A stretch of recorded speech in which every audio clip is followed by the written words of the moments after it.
লক্ষ্মীপুর ইউনিয়নে ধানের শীষের প্রার্থী শেখ ফরিদ আহমেদ মানিকের গণসংযোগ ও উঠান বৈঠক অনুষ্ঠিত হয়েছে। বিস্তারিত থাকছে প্রতিবেদনে।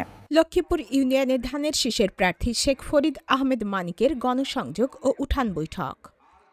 আসন্ন ত্রয়োদশ জাতীয় সংসদ নির্বাচনকে সামনে রেখে চাঁদপুর সদর উপজেলার লক্ষ্মীপুর ইউনিয়নে গণসংযোগ ও উঠান বৈঠক করেন চাঁদপুর ৩ আসনের বিএনপির মনোনীত ধানের শীষের প্রার্থী শেখ ফরিদ আহমেদ মানিক।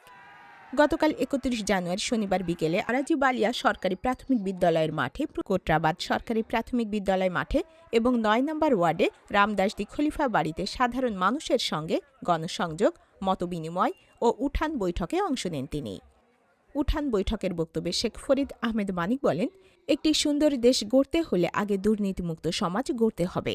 দুর্নীতিমুক্ত সমাজ গড়তে হলে আগে নিজে থেকে আরম্ভ করতে হবে। যেখানে দুর্নীতি থাকবে না সেখানে উন্নয়ন ভালো হবে। গত ১.৫ বছরে এলাকার অনেক উন্নয়ন হয়েছে। রাস্তাঘাটে উন্নয়নমূলক কাজ আমরা সবাই মিলে করব।